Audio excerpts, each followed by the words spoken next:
अमृतवर्षिणीं भगवतीम् अष्टादशाध्यायिनीम् अम्ब त्वामनुसन्ददामि भगवद्गीते भवद्वेषिणीम् वसुदेवसुतं देवं कंसचाणूरमर्दनं देवकी परमानन्दं कृष्णं वन्दे जगद्गुरुं मूकं करोति वाचालं पङ्गुं लङ्घयते गिरिं यत्कृपातमहं वन्दे परमानन्दमाधवम् ॐ सहना भवतु सहनौ भुनक्तु सह वीर्यं करवावहै तेजस्विनावधीतमस्तु मा विद्विषावहै ॐ शान्ति शान्ति शान्तिः हरिः ॐ श्री गुरुभ्यो नमः हरिः ॐ ஸோ 7வது அத்தியாயத்தோட 12வது ஸ்லோகத்தோட பகவான் வந்து ஈஸ்வர ஸ்வரூபம் அப்படிங்கிற டாப்பிக்கை கம்ப்ளீட் பண்ணுறார் அப்படின்னு பார்த்தோம். ஈஸ்வர ஸ்வரூபம் அப்படின்னா பகவானுடைய நேச்சர். ஸோ பகவானுடைய நேச்சர் என்னன்னு பார்த்தோம். பரா ப்ளஸ் அபரா பிரகிருதி மிக்சர், அதுதான் ஈஸ்வரா அப்படின்னு பார்த்தோம் இல்லையா. ஸோ ஈஸ்வரா கிட்டேருந்து இந்த வேர்ல்டு வந்தது அப்படின்னு சொன்னால் இந்த வேர்ல்டும் பரா அண்ட் அபரா மிக்சர். ஸோ நாம் வந்து இதில் ஞாபகம் வச்சுக்க வேண்டியது என்ன அப்படின்னா, அபரா பிரகிருதி அப்படிங்கிறது வந்து மாறிண்டே இருக்கக்கூடிய ஜட தத்துவம் அப்படிங்கிறத ஞாபகம் வச்சுக்கணும். பரா பிரகிருதி அப்படிங்கிறது மாறாமல் இருக்கக்கூடிய சைத்தன்ய தத்துவம். ஸோ இதை வந்து நாம் நன்னா ஞாபகம் வச்சுக்கணும். ஸோ எங்கெல்லாம் நம்ம வந்து குணங்களை எக்ஸ்பீரியன்ஸ் பண்ணுறோமோ, இப்போ ஏதாவது வந்து டேஸ்ட் பண்ணுறேன் அப்படின்னா டேஸ்ட் அப்படிங்கிறது ஒரு ப்ராப்பர்ட்டி இல்லையா. ஆர் ஏதாவது சப்தங்களை இப்போ நான் கேட்குறேன் அப்படின்னா சவுண்ட் அப்படிங்கிறதும் வந்து ஒரு ப்ராப்பர்ட்டி. இல்லை எதாவது பார்க்குறேன் அப்படின்னா அதுவும் வந்து ஒரு குணம்.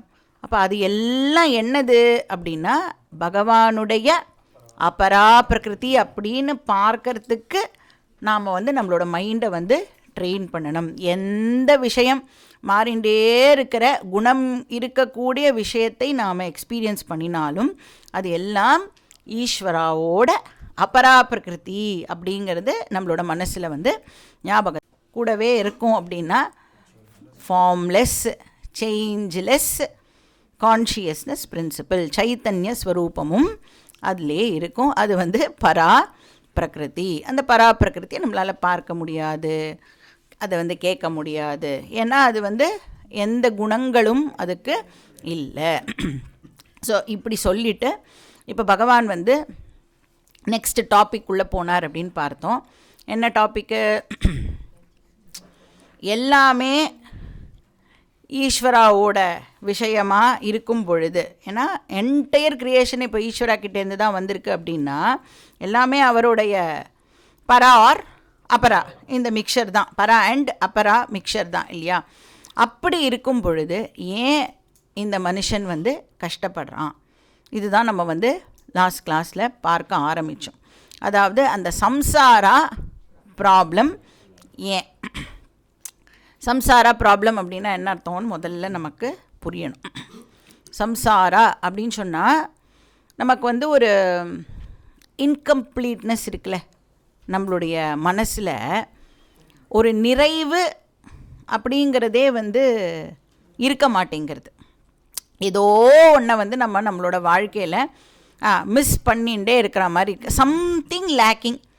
அது என்னன்னு நிறைய பேரால் சரியாக கூட வந்து என்ன என்கிட்ட இல்லை அப்படிங்கிறத கூட பாவம் அவளால் கண்டுபிடிக்க முடியாது. ஒரு இப்போ உடம்பு சரியில்லாமல் இருந்ததுன்னா ஒரு அன்ஈசினஸ் இருக்கும்ல, அந்த மாதிரி மனசில் ஒரு அன்ஈசினஸ் அது எப்படி இருக்குது அப்படின்னா, வாட் இஸ் டிசீஸ் அப்படின்னா ஈஸு, அந்த ஈஸு வந்து டிஸ்பிளேஸ் ஆகிருக்கு, அதனால தான் அதை டிசீஸு அப்படின்னு சொல்கிறோம். அந்த மாதிரி நம்மளுடைய மனசும் வந்து ஏதோ ஒரு டிஸ்ஈஸு அந்த மனசுக்கு ஆல் த டைம் இருந்துகிட்டே இருக்குது. அதுக்கு பேர் சம்சாரா ப்ராப்ளம். இப்போ இந்த சம்சாரா ப்ராப்ளம் நமக்கு மட்டும்தான் இருக்கா? இப்போ இங்கே ஒரு கொஞ்சம் பேர் வந்திருக்கோமே, கிளாஸ் அட்டென்ட் பண்ண, நமக்கு மட்டும்தான் இருக்கா அப்படின்னா யூனிவர்சல் ப்ராப்ளம். மனுஷன் அப்படின்னு யாரெல்லாம் தன்னை சொல்லிக்கிறாளோ அவள் எல்லாருக்கும் இந்த ப்ராப்ளம் டெஃபினட்டாக இருக்கும். ஆனால் என்ன பண்ணிவிடுவோம் அப்படின்னா, அந்த ப்ராப்ளம் என்னன்னு நமக்கு தெரியாததுனால, இந்த டிஸ்ஈஸ் வந்து கண்டினியூ ஆகிறதுனால என்ன பண்ணினா நான் வந்து அட் ஈஸாக இருப்பேன் அப்படிங்கிறத நாம் வந்து ட்ரை பண்ணிகிட்டே இருப்போம். ஒருத்தரும் ஒரு விதமாக அந்த டிசீஸை போக்குறதுக்கு வந்து முயற்சி பண்ணிட்டு இருப்பாள். ஸோ சில பேர் என்ன பண்ணுவா அப்படின்னா, கடுமையாக உழைப்பா, ஒன்று வேலை பண்ணிகிட்டே இருந்தால் அந்த மனசு வந்து அப்படியே அழுதுகிட்டே இருக்குல்ல, அவர் அது மொனன்னு பேசிகிட்டே இருக்குல்ல, அது வந்து கேட்காமல் இருக்கிறதுக்கு, அதை ஆஃப் பண்ணுறதுக்கு என்ன பண்ணுவா அப்படின்னா வெளியில் நிறைய வந்து தன்னை வந்து என்கேஜ் பண்ணிப்பா. ஆர் அந்த இன்கம்ப்ளீட்னஸை கம்ப்ளீட் ஆக்கணும் அப்படின்னு சில பேர் என்ன பண்ணுவா, நிறைய விஷயங்களை நம்ம வந்து சேர்த்துக்கலாம், நிறைய சொத்தை வந்து நாம் சேர்த்துக்கலாம், நிறைய பணத்தை வந்து நாம் சேர்த்துக்கலாம், அப்போ நான் வந்து கம்ப்ளீட் ஆகிடுவேன். அப்புறம் சில பேர் வந்து அவளுக்கு என்ன தெரிஞ்சிருக்கோம், பணம்லாம் ஒன்றும் வேலைக்காகாது, நம்ம நிறைய சொந்த பந்தங்களை நாம் வந்து சேர்த்துக்கலாம், நாளை பின்ன அவள் தான் வந்து நமக்கு வந்து நிற்பா. அப்போ அந்த இன்செக்யூரிட்டி ப்ராப்ளமை போக்கிறதுக்கு விதவிதமான முறையில் வந்து செக்யூரிட்டியை நாம் வந்து தேடிகிட்டே இருப்போம். பட் ஃபண்டமெண்டல் ப்ராப்ளம் என்ன அப்படின்னா, அது டயக்னோஸ் பண்ணாததுனால அவளால் வந்து என்ன பண்ணினாலும் அந்த டிசீஸை போக்கவே முடியாது. ஸோ அந்த ப்ராப்ளம்க்கு பேர் சம்சாரா. ஸோ இப்போ நம்ம பார்த்துட்டு இருக்கிற ஸ்லோகத்தில் பகவான் வந்து அந்த டிசீஸ் என்ன அப்படிங்கிறதையும் டயக்னோஸ் பண்ணுறார், அதுக்கு என்ன ரெமெடி அப்படிங்கிறதையும் பகவான் வந்து நமக்கு சொல்கிறார். அதனால் இப்போ நம்ம பார்க்குற இந்த 13வது ஸ்லோகம் அண்ட் 14வது ஸ்லோகம் வெரி வெரி இம்பார்ட்டண்ட் ஸ்லோகம். முடிஞ்சதுன்னா நம்ம வந்து அதை மனப்பாடம் பண்ணி அதனோட அர்த்தத்தையும் வந்து ஞாபகம் வச்சுக்கிறதுக்கு முயற்சி பண்ணலாம். ஸோ 13வது ஸ்லோகம் வந்து டயக்னாசிஸ்ன்னு சொன்னோன்னா, 14 வந்து எதனால் அப்படிங்கிறதையும் அதையும் டயக்னாசிஸ் அப்படின்னே நம்ம வந்து ஆக்சுவலி சொல்லலாம். ஸோ என்ன ப்ராப்ளம், எதனால் இந்த சம்சாரா ப்ராப்ளம்குள்ளே நாம் வந்து விழறோம் அப்படின்னா, லாஸ்ட் கிளாஸ்லேயே பார்த்தோம், நம்ம வந்து அந்த ஃபார்ம்லெஸ், கலர்லெஸ், சேஞ்ச்லெஸ் அப்படின்னு ஒன்று இருக்கே, அந்த பரா பிரகிருதி, அதை ஜென்ரலாக நோட்டீஸ் பண்ணுறதுக்கு நாம் மிஸ் பண்ணிடுறோம் அப்படின்னு பார்த்தோம். அதாவது பகவானோட ஹையர் நேச்சரை நம்ம ஜென்ரலாக வந்து மிஸ் பண்ணிடுறோம். ஏன் மிஸ் பண்ணிடுறோம்? நமக்கு என்ன வேண்டுதலா? ஏன் மிஸ் பண்ணிடுறோம் அப்படின்னா, நம்மக்கிட்ட இருக்கிற சென்ஸ் ஆர்கன்ஸ்னால் மாறிண்டே இருக்கக்கூடிய விஷயத்தை தான் பர்சீவ் பண்ண முடியும். குணங்களோடு இருக்கக்கூடிய விஷயங்களை தான் அதால் வந்து பர்சீவ் பண்ண முடியும். அதனால தான் பரா பிரகிருத்தியை என்ன சொல்லுவோம் அப்படின்னா அப்ரமேயா. இந்த வார்த்தை கேட்டிருக்கோமா? விஷ்ணு சஹஸ்ரநாமத்திலலாம் கேட்டிருக்கோம் இல்லையா? ஸோ அப்ரமேயம் அப்படின்னா அது வந்து நம்மளுடைய சென்ஸ் ஆர்கன்ஸுக்கு ஒரு பொருள் கிடையாது. பிரமேயம்னா ஆப்ஜெக்ட், பொருள் அப்படின்னு அர்த்தம். அப்ரமேயம் அப்படின்னா அது பொருள் கிடையாது. It's is not N object. நம்ம சென்ஸ் ஆர்கன்ஸ் கிரகிக்கக்கூடிய ஒரு ஆப்ஜெக்ட் அது கிடையாது. ஏன்னா பராபிரகிருதிக்கு சப்த, ஸ்பர்ஷ, ரூப, ரச, கந்த எதுவும் கிடையாது. எப்படி வந்து அந்த நிர்குண விஷயத்தை எப்படி பின்ன நான் வந்து பர்சீவ் பண்ணுறது? அது என்னால் பண்ண முடியலைங்கிறதுனால நான் என்ன பண்ணிடுறேன், மாறிண்டே இருக்கக்கூடிய விஷயத்தை நான் வந்து ஃபோக்கஸ் பண்ணிடுறேன். ஏன்னா மாறிண்டே இருக்கிறது தான் எப்படி இருக்குன்னா நம்மளை அட்ராக்ட் பண்ணுறது. எது வந்து நம்மளோட அட்டென்ஷனை வந்து சீக் பண்ணும் அப்படின்னா, இது வந்து விதவிதமாக இருக்கோ, கலர்ஃபுல்லாக இருக்கோ, ஸோ அபரா பிரகிருதி அந்த மாதிரி இருக்குது. அதனால் பகவான் வந்து அபரா பிரகிருத்தியை என்னன்னு சொல்ல போகிறார் அப்படின்னா மோகினி அப்படின்னு சொல்ல போகிறார். நம்ம வந்து புராணங்களில் பார்த்துருக்கோம்ல, மோகினி வந்த உடனே என்ன ஆகும், அசுரர்கள் எல்லாம் என்ன பண்ணுவா அப்படின்னா மோகினி பக்கம் போயிடுவா. கதையெல்லாம் இப்போ நான் சொல்ல மாட்டேன். அந்த கதை வந்து எதை சிம்பிளைஸ் பண்ணுறது அப்படிங்கிறத மட்டும் நாம் தெரிஞ்சுக்கணும். இப்போ அந்த அமிர்தம் கிடைக்கணும் அப்படின்னு 2 பேருமே சண்டை போடுவா இல்லையா, தேவர்களும் அசுரர்களும் சண்டை போடுவா. அப்போ அந்த அசுரர்கள் கிட்டக்க அமிர்தம் போயிடக்கூடாது அப்படிங்கிறதுக்காக, ஏன்னா அவள் வந்து அதை தப்பான வழியில் யூஸ் பண்ணிடுவா அப்படிங்கிறதுக்காக பகவான் என்ன பண்ணுவார், மோகினி அவதாரம் எடுத்து அசுரர்களுக்கு முன்னாடி வந்து நின்ன உடனே அவள்லாம் வந்து அதில் அப்படியே டெல்யூட் ஆகி அதில் அட்ராக்ட் ஆகி எதை மிஸ் பண்ணிடுவா அப்படின்னா அமிர்தத்தை மிஸ் பண்ணிடுவா. எதுக்கு இந்த கதையெல்லாம் நம்மளுக்கு புராணங்களில் சொல்கிறா, எதை சிம்பிளைஸ் பண்ணுறது அப்படின்னா அந்த மோகினி அப்படிங்கிறது அபரா பிரகிருதி. நீ அபரா பிரகிருதி பின்னாடி போயிட்ட அப்படின்னு சொன்னால் நீ அமிர்தத்தை மிஸ் பண்ணிடுவ, மோக்ஷத்தை நீ வந்து மிஸ் பண்ணிடுவ. அபரா பிரகிருதியும் வந்து உன்னை என்ன பண்ணுவோன்னா ஆல் த டைம் உன்னை பிஸியாகவே உன்னோட லைஃப்பில் அது வச்சுக்கும். ஸோ இந்த ப்ரீ ஆக்குபேஷன்லாம் இருக்கும்ல, இந்த மாறிண்டே இருக்கிற உலகத்தை பற்றி நான் ஆல் த டைம் நினச்சிண்டே இருப்பேன். ஒன்று வெளியில் இருக்கிற விஷயங்களை பற்றி நினச்சிண்டே இருப்பேன். இல்லை அப்படின்னு சொன்னால் அதை பற்றி யோசிக்கிறதுக்கு ஒன்றும் இல்லை அப்படின்னா என்கிட்ட வருவேன். என்கிட்ட வந்தால் இந்த சரீரத்தை பற்றி இப்போ என்ன எங்கெல்லாம் வலிக்கிறது, என்னெல்லாம் நம்மளுக்கு உடம்புல வந்து ப்ராப்ளம் இருக்குது, சரி எப்படி வந்து இதை இம்ப்ரூவ் பண்ணுறது, தலைமுடியெல்லாம் இப்படி இருக்கே, இதெல்லாம் வந்து எதாவது மாற்றிக்கலாமா. ஏன்னா பாடி ஷாப் அப்படின்னு ஒரு கடை இருக்குது தெரியுமா உங்களுக்கு, ஹெட் டு டோ உங்களுக்கு என்ன வேணுமோ அந்த கடையில் கிடைக்கும். பாடி ஷாப்னே ஒரு கடை இருக்குது. ஸோ அந்த மாதிரி அவள்லாம் பிழைக்கணுன்னா நம்மளுக்கு இந்த மாதிரி தாட்ஸ்லாம் வரணும்ல, அப்போ தானே அவளுக்கு பிஸ்னஸ் எல்லாம் வந்து கிடைக்கும். அப்போ எல்லா ஸ்கின் கேர், நெயில் கேர், இந்த கேர் அந்த கேர் ஏதாவது பற்றி யோசிப்போம். சரி அதுவும் வந்து இல்லை அப்படின்னு சொன்னால் இன்னும் கொஞ்சம் உள்ளே போனோம் அப்படின்னா நம்மளுடைய தாட்ஸ், நம்மளுடைய இமோஷன்ஸ், ஃபீலிங்ஸ், அதெல்லாம் என்னது ஆக்சுவலி அப்படின்னா அபரா பிரகிருதி. கரெக்டு தானே? இந்த பாடி அபரா பிரகிருத்தினா, மைண்டு அபரா பிரகிருத்தினா, அதில் வர தாட்ஸ் மட்டும் என்ன, அதுவும் அபரா பிரகிருதி. அப்படின்னா அனாத்மா, கால் நாக்கு பிரயோஜனம் கிடையாது அப்படின்னு அர்த்தம்.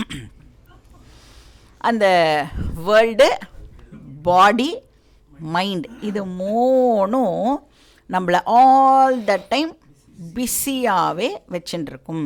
அதனால் நாமளும் அப்படியே அதுக்கு பின்னாடியே வாயை பொழுந்துட்டு அப்படியே போய் எதை மிஸ் பண்ணிடுறோம் அப்படின்னா பரா பிரகிருத்தியை நாம் வந்து மிஸ் பண்ணிடுறோம். ஸோ பகவான் இங்கே என்ன சொல்கிறார் 13வது ஸ்லோகத்தில், த்ரிபிஹி குணமயைஹி பாவைஹி இதம் சர்வம் ஜகத்து மோகிதம். ஸோ அபரா பிரகிருதி இருக்குல்ல, அதனுடைய நேச்சர் என்ன? இப்போ வந்து பரா பிரகிருத்தினா சைத்தன்ய ஸ்வரூபம் அப்படின்னு சொல்கிறோம்ல, சத் ஸ்வரூபம் அப்படின்னு. அபரா பிரகிருத்தியோட நேச்சர் என்னன்னா ஜடஸ்வரூபம்னு சொல்கிறோம். அந்த ஜடஸ்வரூபமும் எப்படிப்பட்ட ஜடஸ்வரூபம்? 3 குணங்களால் ஆக்கப்பட்ட ஜடஸ்வரூபம்.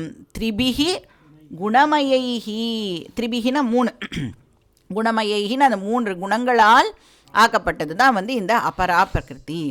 ஸோ என்ன 3 குணங்கள்? சத்வ, ரஜஸ், தமஸ். ஸோ இந்த 3த்தை பற்றியும் 14th சாப்டரில் ரொம்ப இலாபரேட்டாக பகவான் வந்து டிஸ்கஸ் பண்ணுவார். இந்த 3 குணங்களும் எப்படி வந்து நம்மளுடைய சம்சாரா ப்ராப்ளம்க்கு காரணமாகிறது, ஒரு குணமும் எப்படி நம்மளை வந்து அந்த பாண்டேஜுக்குள்ளே தள்ளுறது அப்படிங்கிறத 14th சாப்டர் வரும்பொழுது நாம் வந்து பார்க்கலாம். இங்கே வந்து இந்த 3 குணங்கள் நம்மளை பிஸியாகவே வச்சுட்டுருக்கு அப்படிங்கிறத அளவுக்கு புரிஞ்சுக்கலாம் நம்ம.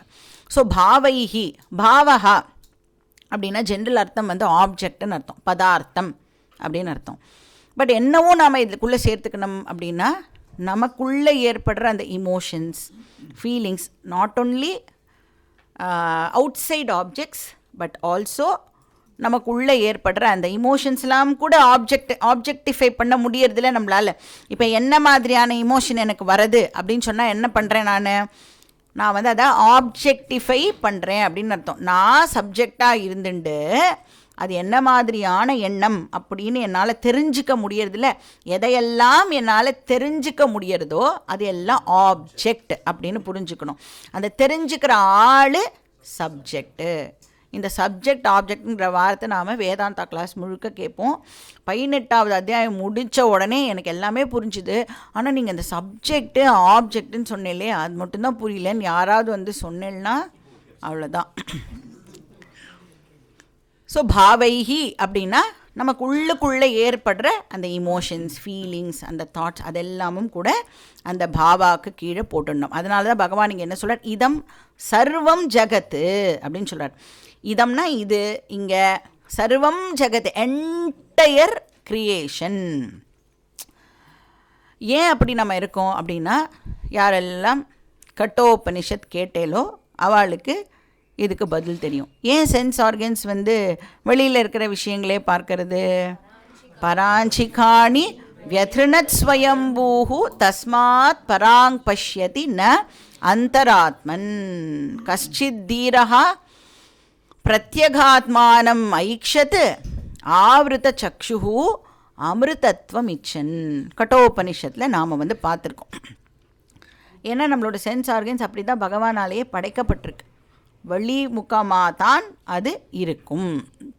அதனால் இப்போ வந்து உள்முகமாக திருப்புறது அப்படிங்கிறது வந்து கொஞ்சம் கஷ்டமான வேலை தான். ஸோ சர்வம் ஜகத்து அப்படின்னா இந்த இடத்துல என்னன்னு புரிஞ்சுக்கணும். சர்வம் ஜகத்து அப்படின்னா என்ன, எல்லா மக்களும் அப்படின்னு புரிஞ்சுக்கணும். மக்களுக்கு தானே எமோஷன்ஸ் எல்லாம் இருக்கும் இல்லை? இப்போ வந்து மிருகம் வந்து ஒரு பசுமாடு வேதாந்தா படிக்க வரலன்னு கவலைப்படுவோமா நம்ம? மனுஷன் இப்படி வந்து வேஸ்ட் பண்ணுறானே அவனோட லைஃப்பை, அப்படி தானே நம்ம வந்து வரி பண்ணுவோம் இல்லையா? அதனால சர்வம் ஜகத்து அப்படின்னா இந்த இடத்துல வந்து என்டையர் ஹியூமனிட்டி அப்படின்னு போட்டுக்கணும். ஸோ அது எப்படி என்ன ஆகியிருக்கு அப்படின்னா குழம்பி போயிருக்கு அப்படிங்கிறார் பகவான் இங்கே. ஸோ அவெல்லாம் வந்து பரா பிரகிருதி பற்றி தெரியாமலேயே இருக்கா. ஸோ அபரா பிரகிருதியில் மூழ்கி இருக்கிறதுனால நாமளும் என்ன பண்ணிடுறோம், மனிதர்களாகிய நாமளும் என்ன பண்ணிடுறோம், குழந்தையாக இருக்கும் பொழுது பாலஸ்தாவது கிரீட்டாசக்தா தருணஸ்தாவது தருணீசக்தா விருத்தஸ்தாவது சிந்தாசக்தா. அப்படியே சங்கரர் அழறர், பரமே பிரம்மணி கோபின சக்தா. யாருப்பா இருக்கா இந்த பிரம்மனை பற்றி தெரிஞ்சுக்கிறதுக்கு இந்த உலகத்தில் யார் இருக்கா? ஏன்னா மொத்த லைஃப் டைமையும் என்ன பண்ணிடுறோம் அப்படின்னா, பாலஸ்தாவது கிரீட்டாசக்தகன்னா என்ன அர்த்தம்? குழந்தை பருவத்தில் என்ன பண்ண பிடிக்கும் நமக்கு? விளையாடுறதுக்கு பிடிக்கும். ஸோ குழந்தை பருவம் முழுக்க விளையாட்டுலேயே வந்து கழிச்சிடுறோம். தருணஸ்தாவது அந்த யூத்து, தருணி சக்தா அப்படின்னா கண்ணாடி முன்னாடி நின்றுட்டு அழகாக இருக்கேன்னா வேறு என்ன ஹேர் ஸ்டைல் பண்ணிக்கிறது, இந்த ட்ரெஸ் நல்லா இருக்கா, இந்த கலர் வந்து எனக்கு மேட்ச் ஆகிறதா, எல்லோரும் என்ன அழகாக இருக்கான்னு சொல்லுவாளா, அதிலேயே போயிடும். விருத்தஸ்தாவது கொஞ்சம் வயசாச்சுன்னா என்ன பண்ணுவோம்? சிந்தாசக்தா, கவலைப்படணும். இல்லைன்னா என்ன சொல்லுவா நம்மளை சுற்றி இருக்கிறவா, பொறுப்பே இல்லை உனக்கு, இர்ரெஸ்பான்சிபிள் ஃபெலோ அப்படின்னு நம்மளை வந்து திட்டிடுவா. அதனால் என்ன பண்ணணும்னா, வேதாந்தா கிளாஸ்லாம் வந்துட்டோன்னு வச்சுக்கோங்களேன், நிறைய கிளாஸ்லாம் அட்டன் பண்ணலாம், நிஜமாகவே கவலைப்படுறது மறந்து போய்டும் உங்களுக்கு. ஸோ ஞாபகமாக என்ன பண்ணணும்னா, கவலைப்படுற மாதிரி நடிக்கணும் வீட்டில். இல்லைன்னா டெஃபினட்டாக திட்டுவாங்க, இப்படி எப்படி இர்ரெஸ்பான்சிபிளாக இருக்க முடியறது அப்படின்னு. அட்லீஸ்ட் நம்ம தான் ரோல் ப்ளே தானே பண்ணிகிட்டு இருக்கோம் இல்லையா? கரெக்டாக அந்த நேரத்தில் அந்த ஜனம் என்ன எதிர்பார்க்குறதோ அதுக்கேற்ற மாதிரி நம்ம வந்து நடித்து கொடுத்துடணும். கவலைப்படுற மாதிரி அவள் நம்மளை கவலைப்படணும்னு எக்ஸ்பெக்ட் பண்ணான்னா நன்னா கவலைப்பட்டு அவளே வந்து கவலையெல்லாம் படாதே, நீ என்ன இப்படி கவலைப்படுற அப்படின்னு சொல்கிற மாதிரி சூப்பராக நம்ம வந்து நடிச்சு விடணும். ஸோ இந்த மாதிரி அந்தந்த வயசில் அதுக்குன்னு சில வேலை இருக்குதுன்னு தப்பாக நினச்சிண்டு, ஏன்னா வயசானதுக்கு அறிகுறி கவலைப்படுறது தான் ஒரு ஐடியா வச்சுட்டுருக்கோம்ல, எவ்வளோ தப்பான ஐடியா அதெல்லாம். பரமே பிரம்மணி கோபின சக்தா, யாருமே பிரம்மனை பற்றி தெரிஞ்சுக்கிறதுக்கு இல்லை. அதனால் எப்படி இருக்கோமா எல்லோரும்? மோகிதம், டெல்யூடட், கன்ஃபியூஸ்டு. அதனால் என்ன ஆகிறது? மாம் ஏபியா பரம் அவ்யயம் ந அபிஜானாதி. யாருமே என்னை பற்றி இங்கே தெரிஞ்சுக்கிறது இல்லை அப்படின்னு சொல்கிறார். மாம் அப்படின்னா என்ன அப்படின்னு அர்த்தம். எந்த என்ன சொல்கிறார் பகவான்? பரா பிரகிருதி, அந்த சுப்பீரியர் நேச்சர், ஹையர் நேச்சர் இருக்குல்ல, அந்த எண்ணெய் பற்றி யாருமே தெரிஞ்சுக்கிறது இல்லை. ஏபியா பரம். ஸோ ஏபியா அப்படின்னு சொன்னால் இந்த இடத்துல நிர்குணேபியா, ஏன்னா பக்கத்துலேயே பரம் அப்படிங்கிற வார்த்தை வருதுல்ல. பரம் அப்படின்னா சுப்ரீம் அப்படின்னு அர்த்தம். என்னுடைய சுப்பீரியர் நேச்சரை யாருமே தெரிஞ்சுக்கிறது இல்லை. அந்த சுப்பீரியர் நேச்சர் எப்படிப்பட்டது? நிர்குண ஸ்வரூபம். அதை யாரும் தெரிஞ்சுக்கிறது இல்லை. ஸோ சைத்தன்ய ரூபம் மாம், அதை ந அபிஜானாதி, தெரிஞ்சுக்கிறது இல்லை. அண்ட் அது எப்படிப்பட்ட ஸ்வரூபமாகவும் இருக்குது? அவ்யயம். அவ்யயம் அப்படின்னு சொன்னால் மாறாதது அப்படின்னு அர்த்தம். இப்போ மாறாமல் இருக்கிறதுனால தான் அது அழியாமலும் இருக்குது இல்லையா? ஸோ சாஸ்வதம் அப்படின்னும் அவ்யயமுக்கு ஒரு அர்த்தத்தை நாம் கொடுக்கலாம். ஸோ அந்த ஸ்வரூபத்தை யாருமே தெரிஞ்சுக்கிறது இல்லை. சரி, இப்போ பராபிரகிருத்தியை பற்றி நாம் யாரும் தெரிஞ்சுக்கிறது இல்லை. அதனால் என்ன? இப்போது தெரிஞ்சுக்காட்டி என்ன பெருசாக நமக்கு ஆயிட போகிறது? இப்போ அபரா பிரகிருதி எனக்கு பிடிச்சிருக்கு, அட்ராக்டிவாக இருக்குது, ஒண்டர்ஃபுல்லாக இருக்குது, விதவிதமாக இருக்குது. அது என்னை அட்ராக்ட் பண்ணுறது, நான் அதனால் அதுலேயே மூழ்கி போயிருக்கேன். இப்போ அப்படி இருந்தால் என்ன ப்ராப்ளம்? பகவானுக்கு இப்போ என்ன ப்ராப்ளம்? அதனால் பகவானுக்கு ப்ராப்ளமா? பகவானுக்கு ஒரு ப்ராப்ளமும் கிடையாது. ஸோ இப்போ இந்த அபரா பிரகிருத்தியிலேயே நம்ம மூழ்கி இருந்தோம் அப்படின்னு சொன்னால் நமக்கு என்னெல்லாம் ப்ராப்ளம் ஏற்படும் அப்படிங்கிறத நாம் அண்டர்ஸ்டாண்ட் பண்ணிக்கணும் இல்லையா? இப்போது ஒரு மனுஷனுக்கு பேசிக்காக தேவையானது அந்த பூரணத்துவம் அப்படின்னு சொல்கிறோம்ல, ஃபுல்ஃபில்மெண்ட், ஒரு கம்ப்ளீட்னஸ் அதெல்லாம் சொல்கிறோமே. அதுக்காக தான் நம்ம பல விதமான வேலைகள் பண்ணுறோம். இன்ஃபேக்ட் நாம் அந்த பூர்ணமாக ஃபீல் பண்ணணும் அப்படிங்கிறதுக்காக தான் அடுத்தவகிட்ட ரெக்கக்னிஷனுக்கே ஏங்குறோம்.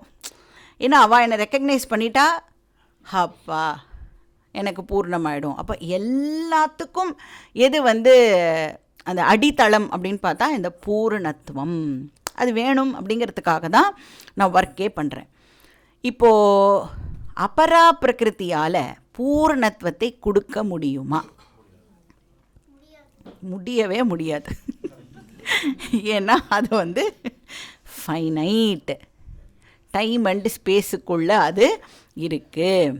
இப்போது பூர்ணத்துவம் இல்லை அப்படின்னு சொன்னால் மனசாந்தி கிடைக்குமா? நமக்கு மன நிறைவாக இருந்தால் தானே அந்த மனசு அமைதியாக இருந்து ஒரு ஆனந்தத்தை நம்மளால் என்ஜாய் பண்ண முடியும். அப்போ அபரா பிரகிருதி அதனோட நேச்சரே ஃபைனைட்டாக இருக்கிறதுனால அதால் பூர்ணத்துவத்தை நமக்கு கொடுக்க முடியாது. இப்போ இந்த மன நிறைவு அப்படிங்கிறது, இப்போது சில பேர்லாம் நீங்கள் உங்களோட பசங்களுக்கு கல்யாணம்லாம் பண்ணியிருப்பேன்ல, ஒரு பொண்ணுக்கு கல்யாணம் பண்ணுறேன் அப்படின்னு சொன்னால், இதெல்லாம் எங்களுக்கு சொன்ன எக்ஸாம்பிள், அதனால் அந்த எக்ஸாம்பிள் அப்படியே கொடுக்குறோம். அந்த கல்யாணம் அந்த முகூர்த்தம் முடிஞ்ச உடனே, மாங்கல்ய தாரணம் ஆன உடனே அந்த அப்பாக்கும் அம்மாக்கும் அப்படி ஒரு மனசில் ஒரு சந்தோஷம், ஒரு மன நிறைவு அது ஒரு ஏற்படும்ல. அப்படியே ஒரு ஃபுல்ஃபில்மெண்ட்.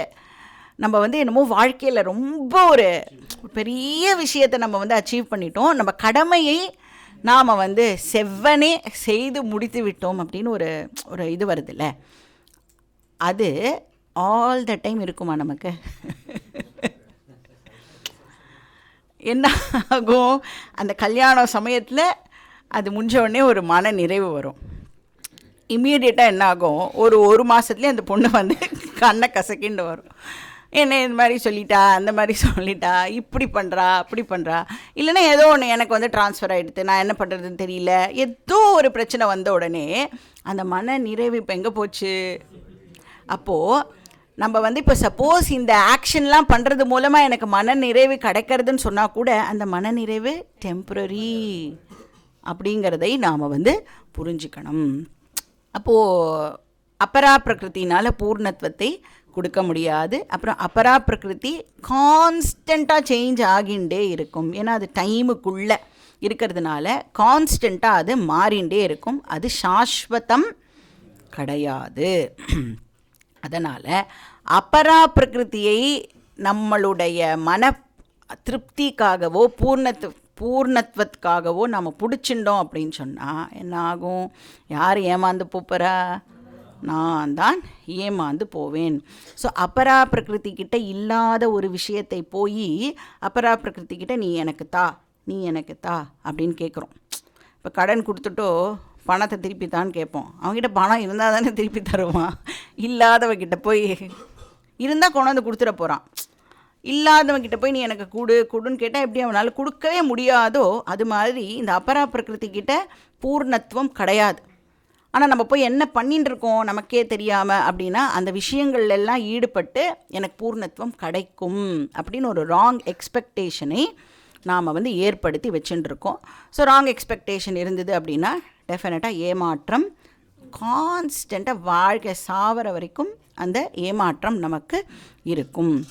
அப்புறம் ஏதோ உங்களோட பிராரப்தம் கொஞ்சம் காலம் நன்னா இருக்குன்னு வச்சுக்கோங்களேன், எல்லாமே நன்னா நடக்கிறது அப்படின்னா அப்படியே இருக்குமா? அதுவும் மாறும். அதுவும் பஜகோவிந்தமில் பார்த்துருக்கோம். மா குரு தனஜன யௌவன கர்வம் ஹரதி நிமேஷா கால சர்வம். என்கிட்ட பணம் இருக்குது, என்கிட்ட ரிலேட்டிவ்ஸ் இருக்கா, என்கிட்ட வேலை பண்ணுறதுக்கு சக்தி இருக்குது, நான் இப்படி பண்ணிவிடுவேன் அப்படி பண்ணிவிடுவேன்னா ஹரதி நிமேஷா ஒரே ஒரு செகண்ட் போகிறோம். அது எல்லாம் உங்ககிட்டேருந்து பகவானால் இப்படிங்கிறதுக்குள்ளே எடுத்துன்ற முடியும். ஸோ அதனால் நீ கர்வப்படாதே. அப்போ அபரா பிரகிருத்தியை பிடிச்சின்னு இருக்கிறது அப்படிங்கிறது டெஃபினட்டாகவே ஒரு ரிஸ்கி விஷயம். அப்போ அது பர்மனெண்ட் கிடையாது.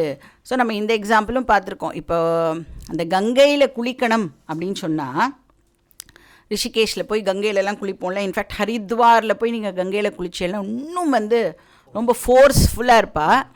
அப்போது ஏதாவது ஒரு ஸ்டடியாக இருக்கக்கூடிய ஒரு நிறைய செயின் காட்டில் பார்த்தெல்லாம் நிறைய செயினாக போட்டிருப்பான். அந்த செயினை நீங்கள் பிடிச்சிண்டு குளித்தால் மட்டும்தான் அந்த கங்கா ஸ்நானத்தை உங்களால் என்ஜாயே பண்ண முடியும். இல்லைன்னா அவ்வளோதான். ஸோ அந்த ஓடுற ரிவரை என்ஜாய் பண்ணணும் அப்படின்னு சொன்னால் ஓடாமல் இருக்கிற அந்த செயினை எப்படி பிடிச்சிக்கணுமோ, ஏன்னா அதுதான் நம்மளுக்கு செக்யூரிட்டியை கொடுக்கும். ஸோ அது மாதிரி அப்பரா பிரகிருத்தியை என்ஜாய் பண்ணணும் அப்படின்னு சொன்னால் அப்பரா பிரகிருத்தியை என்ஜாய் பண்ணுறதுக்கு தான் இருக்குது. ஆனால் என்ன ஞாபகம் வச்சுக்கணும், இது பர்மனெண்ட் கிடையாது. இன்றைக்கி எப்படி இருக்குது, நாளைக்கு வேறு மாதிரி இருந்தால் அதையும் நான் அக்செப்ட் பண்ணிக்கணும் அப்படிங்கிற அறிவோட அந்த அபரா பிரகிருதியோடு நாம் டிரான்சாக்ஷன்ஸ் எல்லாம் வச்சுக்கணும். பட் யாரை பிடிச்சிக்கணும் அப்படின்னா பரா பிரகிருதியை நல்லா கெட்டியாக பிடிச்சிக்கணும். ஏன்னா அதுதான் நம்மளுக்கு source of peace, security and happiness. அந்த சாஸ்வத வஸ்து பகவான். ஸோ அந்த செயின் தான் இப்போது பகவான். அவரை நல்லா கெட்டியாக பிடிச்சிக்கணும். அபரா பிரகிருதிக்கிட்டேருந்து எதையுமே எதிர்பார்க்கக்கூடாது. பட் என்ன பண்ணிட்டு இருக்கோம் அப்படின்னா எதிர்பார்த்துட்டு இருக்கோம். அதனால் பகவான் நம்மளை மூடாக அப்படின்னு திட்டுறார். ரொம்ப டெல்யூடட் பீப்புளாக இருக்கும், மோகிதம். அசாஸ்வத விஷயத்திலேருந்து சாஸ்வதத்தை நீ எக்ஸ்பெக்ட் பண்ணுற. ஸோ இதுதான் என்டையர் ஹியூமனிட்டியோட ப்ராப்ளம். நம்மளோட ப்ராப்ளம் மட்டும் இல்லை, மொத்த ஹியூமனிட்டியும் இந்த தப்பை தான் பண்ணிட்டுருக்கு. அப்போ என்ன சொல்யூஷன் அதுக்கு அப்படின்னா அபரா பிரகிருதி மேலே சாஞ்சிக்கிறத விட்டுட்டு பரா பிரகிருதி மேலே சாஞ்சிக்கிறதுக்கு பழகணும். ஏன்னா ஏதாவது ஒரு சாய்மானம் வேணும் நமக்கு, ஏதோ ஒரு பிடிப்பு, வாழ்க்கையில் நமக்கு ஒரு பிடிப்பு வேணும் அப்படின்னு நீங்கள் சொன்னீங்கன்னா அந்த பிடிப்பு பகவானாக இருக்கணுமே ஒழிய வேறையா எதாவும் இருக்கக்கூடாது. உங்கள் சரீரம் கூட உங்களுக்கு செக்யூரிட்டியை கொடுக்காது. உங்கள் சரீரமே கொடுக்காதுனா ரிலேட்டிவ்ஸ்லாம் கொடுப்பாளானா கட்டாயம் கொடுக்க மாட்டான். அதனால் அப்பரா பிரகிருத்தியை யூஸ் பண்ணணும், பரா பிரகிருத்தியை பிடிச்சிக்கணும், ஹோல்டு பண்ணிக்கணும். ஸோ அதுதான் பகவான் இங்கே சொல்கிறார். நெக்ஸ்ட் ஸ்லோகத்தில் சல்யூஷனும் கொடுக்குறார். அது நம்ம என்னன்னு பார்க்கலாம். ஸோ 13th ஸ்லோகத்தில் டயக்னாசிஸ்னால் 14th ஸ்லோகம் இஸ் சல்யூஷன். ஸோ 14th ஸ்லோகம் நாம் படிக்கலாம். Page number 114, 115. ஸ்லோகா நம்பர் 14. दैवी ह्येषा गुणमयी मम माया दुरत्यया मामेव ये प्रपद्यन्ते मायामेतां तरन्ति ते.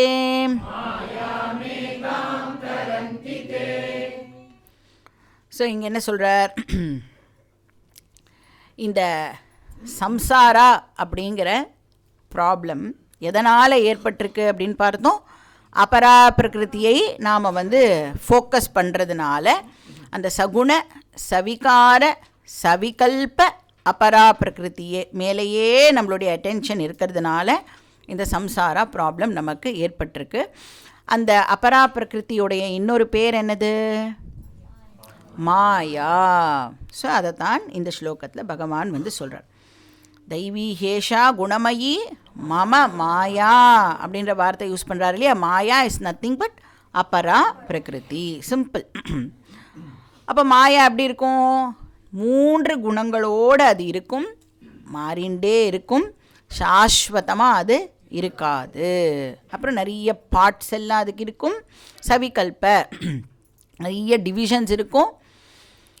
அப்புறம் அது ஜடம், அதுதான் அதனுடைய நேச்சர். இது மாயா. அப்போ இந்த மாயா என்ன பண்ணும் அப்படின்னு சொன்னால், அதாவது அபரா பிரகிருதி என்ன பண்ணிகிட்டு இருக்கு அப்படின்னா, ஹியூமன் மைண்டை டெம்ப்ட் பண்ணும், அட்ராக்ட் பண்ணும். ஸோ மனசை பகவான்கிட்டேருந்து எப்படி தூரக்க கூட்டிகிட்டு போக முடியும், அந்த வேலையெல்லாம் இந்த அபரா பிரகிருதி பண்ணுறது. அப்போ மாயாவோட வேலைன்னா அது ஏதோ தனியாக நினச்சிக்கக்கூடாது. மாயானா அபரா பிரகிருதி. ஸோ அந்த அபரா பிரகிருதி நம்மளை பகவான்கிட்டேருந்து டிஸ்டன்ஸ் பண்ணிடுறது.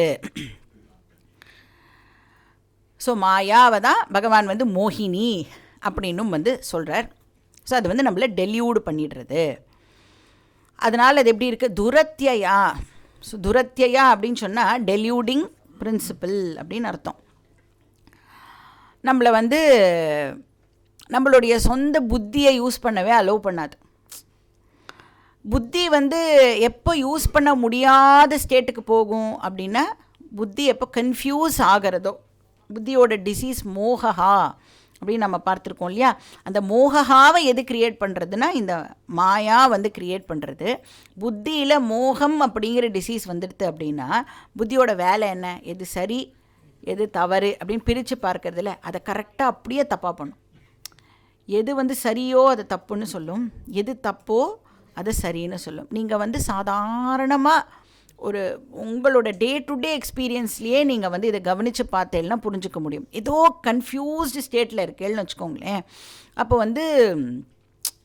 என்ன ஆகும் அப்படின்னா, நம்ம இன்னொருத்தரை பற்றி ஏதோ ஒன்று நினச்சிட்டு இருக்கோம் அப்படின்னா, அவள் சும்மா கேட்டிருப்பா, நன்னா இருக்கியா அப்படின்னு கேட்டிருப்பா. நன்னா இருக்கக்கூடாதுன்றதுக்காக தானே இப்போ அவன் நன்னா இருக்கியான்னு கேட்டிருப்பான். அப்படின்னு சம்பந்தமே இல்லாமல் நம்மளுடைய மைண்டு அந்த மாதிரி தாட்ஸ் எல்லாம் இப்போ ஜென்ரேட் பண்ணுறதுனா என்ன அர்த்தம்? மைண்டு டெல்யூடடாக இருக்குதுன்னு புரிஞ்சுக்கணும். அப்போ என்ன பண்ணணும்? எதை பற்றியுமே டிசைடு பண்ணுற வேலையெல்லாம் அந்த நேரத்தில் வச்சுக்கவே கூடாது.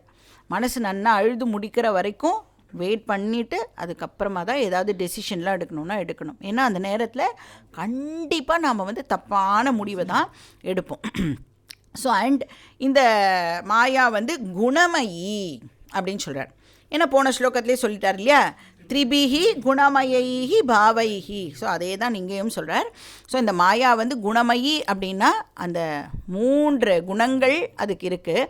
அந்த 3 குணத்தை வச்சு நம்மளை மாயா ட்ராப் பண்ணிடும். ஒரு அபரா பிரகிருதி ட்ராப் பண்ணிடும் அப்படின்னு அந்த வலையை வீசி அப்படியே வலையில் போய் மாட்டின்றுவோம்ல.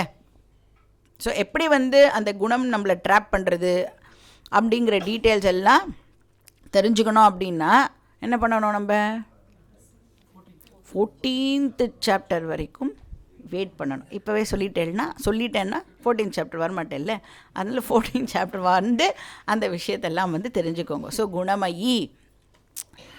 சரி, அந்த அபரா பிரகிருதி ஒரு மாயா எங்கே இருக்குது? வேர் இட் இஸ் லொக்கேட்டட்? தெய்வீ, என்கிட்ட தான் அப்படின்னு சொல்கிறார் பகவான். ஏன்னா பகவான் வந்து பரா அபரா மிக்சரில் பரால தானே அபராவும் லொக்கேட் ஆகி இருக்க முடியும் இல்லையா? அதனால் இட் பிலாங்ஸ் டு மீ அப்படின்னு சொல்கிறார். தெய்வீனா இட் பிலாங்ஸ் டு மீ. அந்த பரா பிரகிருதியான, ஏன்னா பகவானுடைய ரியல் நேச்சர் பரா பிரகிருதி தான் இல்லையா? ஸோ அந்த பரா பிரகிருதியில் தான் இந்த அபரா பிரகிருதியும் லொக்கேட் ஆகி இருக்குது. அப்படின்னா என்னன்னு புரிஞ்சுக்கணும். இந்த அபரா பிரகிருதி ஒரு மாயா இருக்கே, அது தன்னுடைய எக்ஸிஸ்டன்ஸுக்கு இந்த பரா பிரகிருதியை தான் டிபெண்ட் பண்ணி இருக்குது. இப்போ மாயா இருக்குன்னு நான் சொல்கிறேன்ல, அந்த இருக்கு வந்து மாயாவோடது கிடையாது. அந்த மாயா என்ன பண்ணுறது? மாயா வெறுமை திரிகுணாத்மிகா மாயா, அவ்வளோதான். அப்போ அந்த இருப்பை என்ன பண்ணுறது? பராப்பிரகிருதிக்கிட்டேருந்து பாரோ பண்ணிண்டு அந்த மாயா வந்து இப்போ நான் இருக்கேன் அப்படின்னு காமிக்கிறது. So Maya is depend on பரா பிரகிருதி அப்படின்னு இதை வந்து நாம் புரிஞ்சுக்கணும். ஸோ இப்போது இந்த சம்சாரா ப்ராப்ளம்லேருந்து நாம் வந்து வெளியில் வரணும் அப்படின்னு சொன்னால் அதுக்கு இருக்கிற ஒரே சொல்யூஷன் என்ன? பகவான் சொல்கிறார், ஏ மாம் பிரபத்தியந்தே.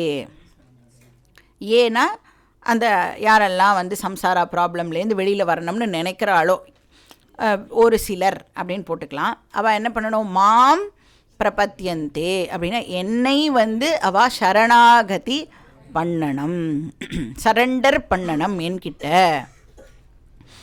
இப்போது வந்து என் லைஃப்பை நானே பார்த்துப்பேன், என்ன நடக்கிறதோ அதெல்லாம் வந்து நேச்சர் படி நடக்கிறது, எனக்கு வந்து பகவானெல்லாம் தேவையில்லை அப்படின்னு சொன்னான்னா அவள்லாம் ஜென்மத்துக்கும் சம்சாரா ப்ராப்ளம்லேருந்து வெளியில் வரவே முடியாது. யார் வந்து நான் இப்போ கஷ்டப்பட்டுருக்கேன், பகவானே நீ வந்து என்னை எப்படியாவது இதுலேருந்து காப்பாற்றிடுன்னு யார் போய் ஹம்பிளாக ரிக்வெஸ்ட் பண்ணுறாளோ, அப்படின்னா யார் பகவான்கிட்ட சரணாகதி பண்ணுறாளோ அவளுக்கு தான் சம்சாராலேருந்து விடுதலை கிடைக்கும்.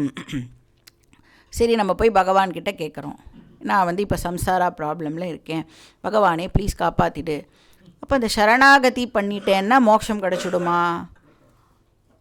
அப்போ நம்ம வந்து பகவான்கிட்ட போய் எப்படி சரணாகதி பண்ணும் பொழுது பகவான் என்ன பண்ணுவார் அப்படின்னா, நீ வந்து சம்சாரா ப்ராப்ளம் இப்போ தான் ஐடென்டிஃபை பண்ணியிருக்கியா, உனக்கு அதுக்கு சல்யூஷன் கொடுக்கறதுக்கு ஒரு குருவை நான் அனுப்புகிறேன். ஞானத்தினால் மட்டும்தான் மோட்சமே ஒழிய சும்மா நான் பிரபத்தி பண்ணுறேன் எனக்கு மோட்சம் கிடைக்கும்னா, பிரபத்தி பண்ணினேன்னா உனக்கு குரு கிடைப்பா, குரு மூலமாக சாஸ்திரம் கிடைக்கும். சாஸ்திரத்தை படித்து அறிவை அடைஞ்சால் மட்டும்தான் நமக்கு மோட்சம். ஸோ குரு வந்து ஈஸ்வரா வந்து நம்மளுக்கு குருவை காமிப்பா, குரு நமக்கு வந்து சாஸ்திரத்தை வந்து கொடுத்துடுவா, அந்த சாஸ்திரம் நமக்கு என்னையே காமிக்கும். சாஸ்திரம் வந்து மிரர்னு பார்த்துருக்கோம்ல, தர்ப்பணம்னு பார்த்துருக்கோமே, கண்ணாடி முன்னாடி போய் நின்னா என்ன தெரியும்? நான் தானே தெரிவேன். அப்போ சாஸ்திர தர்ப்பணம் என்ன பண்ணுறது? என்னையே எனக்கு காமிச்சு கொடுக்கறது, என்னுடைய ரியல் நேச்சர் என்ன அப்படிங்கிறது அது வந்து காமிச்சு கொடுக்கறது. ஸோ அது வரைக்கும் நாம் வந்து ஈஸ்வராவை பிடிச்சிண்டு தான் ஆகணும். ஸோ மாம் ஏவத்தே பிரபத்தியந்தே, என்கிட்ட நீனு சரண்டர் பண்ணு அப்படின்னா நீ என்கிட்ட பக்தி பண்ணு அப்படின்னு பகவான் இங்கே சொல்கிறார்.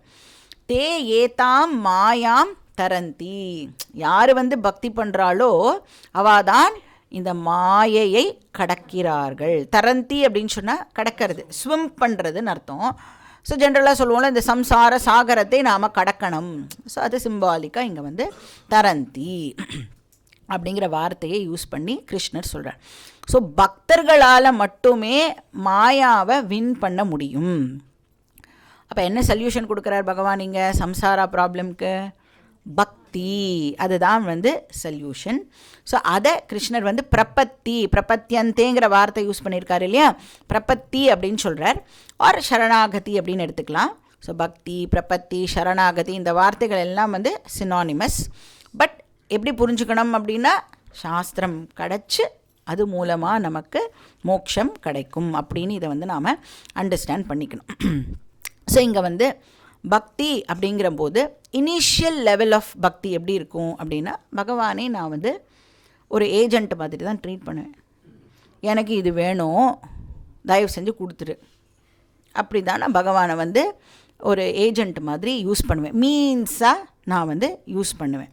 எதுக்கு? தர்ம, அர்த்த, காம, இது மூணுத்துக்கும் பகவானை யூஸ் பண்ணுவேன். இதுதான் இருக்கிறதுலேயே லோவஸ்ட் ஃபார்ம் ஆஃப் பக்தி.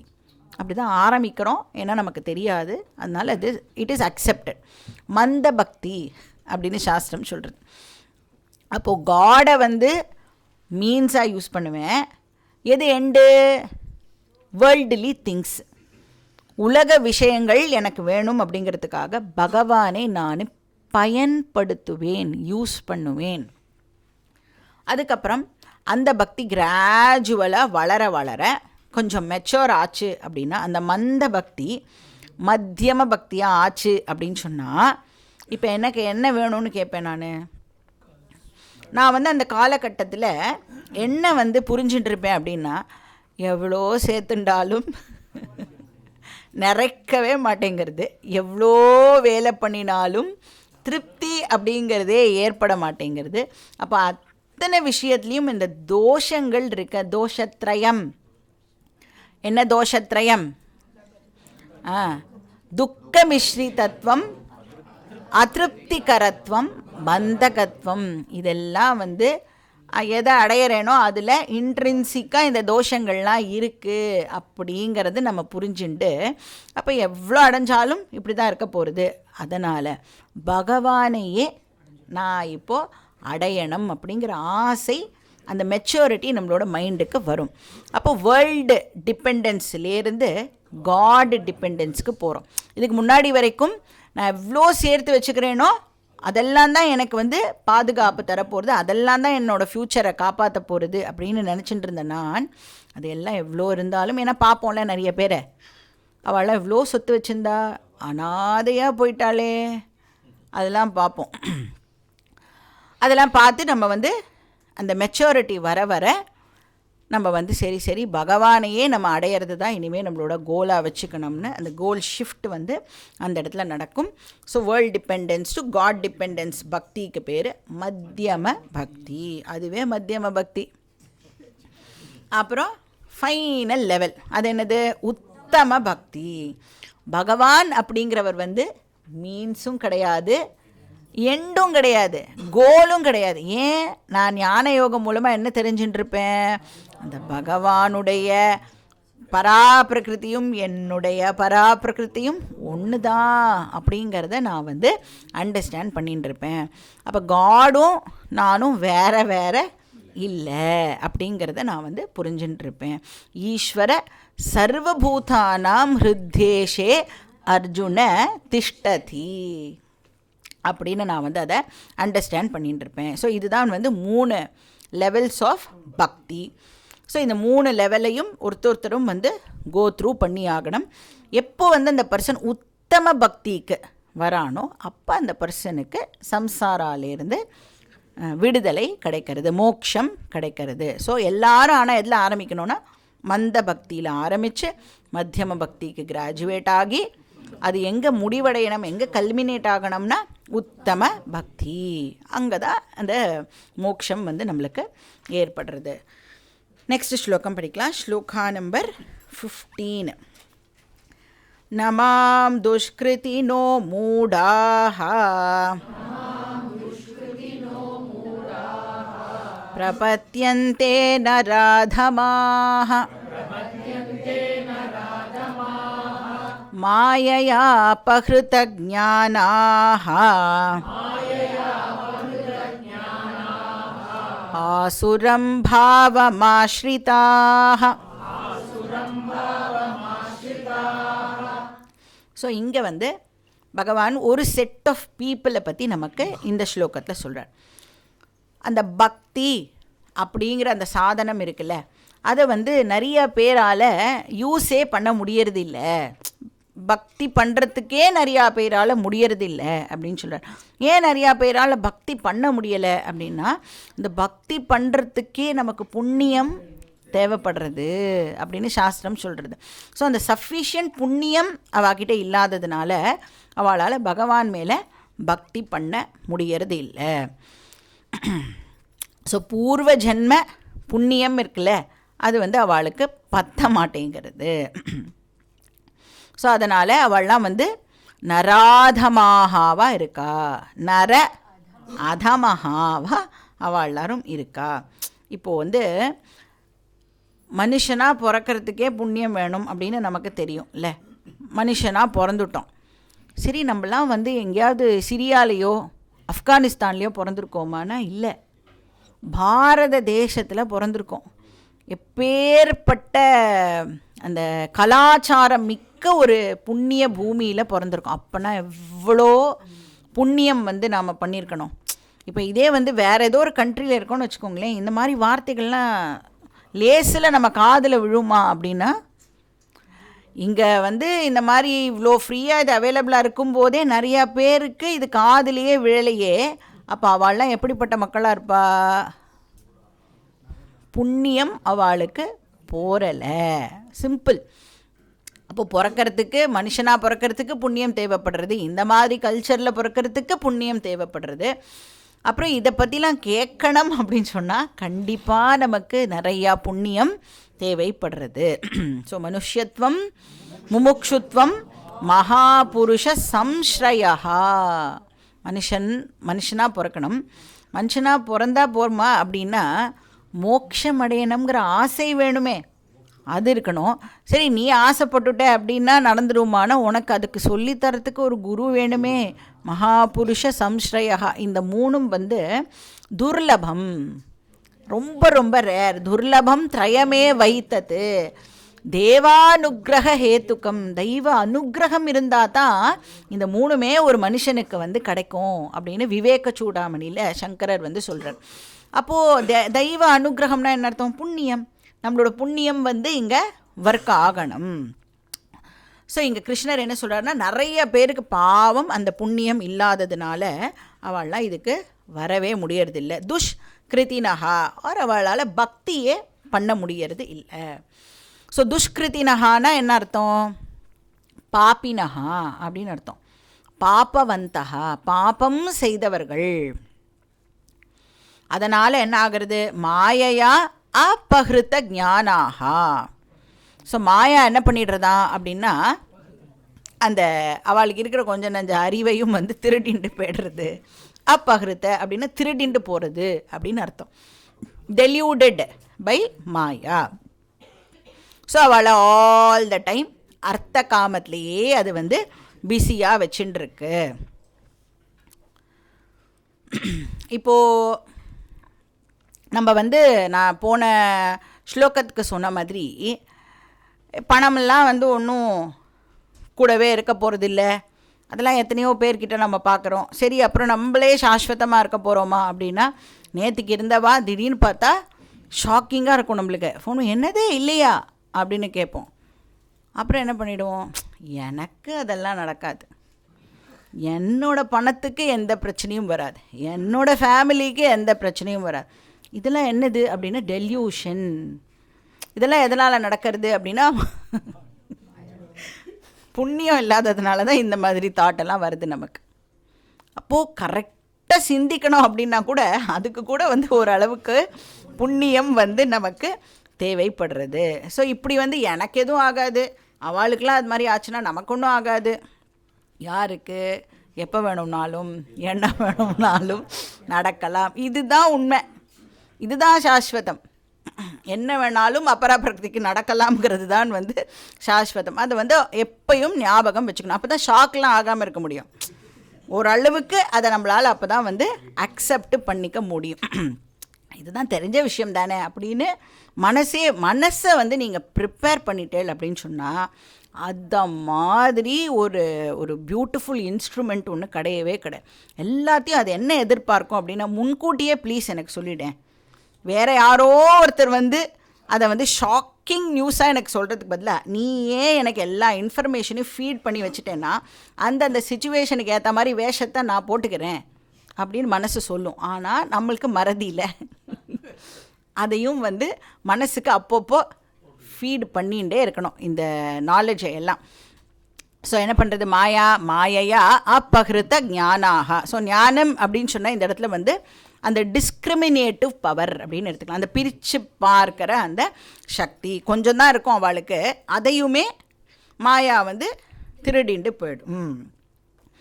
ஸோ அதனால தான் எவ்வளோ விஷயங்கள் நடக்கிறத பார்த்தா கூட புத்தி வந்து அவளுக்கு ஏற்பட மாட்டேங்கிறது. அட்லீஸ்ட் அப்போவாவது பக்தி பண்ண ஆரம்பிக்கணும்ல, அப்பையும் அவளால் வந்து அதை பண்ண முடியறது இல்லை. ஸோ மூடாகா அப்படின்னா மூடர்கள், அட்டர்லி டெல்யூடட் அப்படின்னு அர்த்தம். ஏன் அவள் டெல்யூடட், என்ன விஷயத்தில் டெல்யூடடாக இருக்கா?